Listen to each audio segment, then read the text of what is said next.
Hello बच्चों, let's understand question firstly. देखिए question आपसे क्या बोलना चाह रहा है।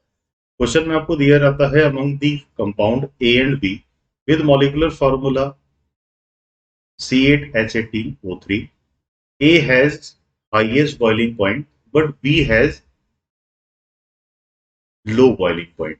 अब देखिए कि अगर हम देखें तो ऑक्सीजन कंटेनिंग कंपाउंड्स में बॉइलिंग पॉइंट का जो एक रीजन आता है, ये आता है हाइड्रोजन बॉन्ड के बिहाफ पे।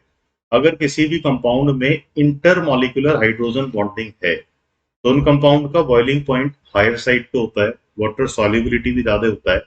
और अगर हाइड्रोजन बॉन्ड कोई क्रिएट नहीं कर पा रहा है तो उसका बॉइलिंग पॉइंट लेस हो जाएगा। तो हम ये कह सकते हैं कि ए वाले केस में आपको इंटरमॉलिक्यूलर हाइड्रोजन बॉन्डिंग होना चाहिए, लेकिन बी वाले केस में ये क्रिएट नहीं होना चाहिए। तो सबसे पहले अगर हम ऑप्शन नंबर 1 की बात करें तो ये एक ट्राई हाइड्रिक एल्कोहल है हाइड्रोजन बॉन्ड क्रिएट करने के लिए। कितने टर्मिनल है? 3। तो ये मैक्सिमम हाइड्रोजन बॉन्ड शो करेगा, बट बी आते ही हमने इसको किस में कन्वर्ट कर लिया? मेथॉक्सी में। और ईथर में किसी भी तरह का एसिडिक हाइड्रोजन नहीं है, तो there will be no hydrogen bonding. तो ए और बी बिल्कुल इसी फॉर्म में करेक्ट माने जा सकते हैं।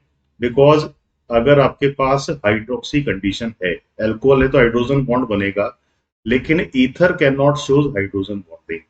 तो ए का बॉइलिंग पॉइंट ज्यादा हो और बी का कम हो, ये हमें किस ऑप्शन से जस्टिफाइड होगा? ऑप्शन नंबर 1 से। तो I hope you understood this question. All the best.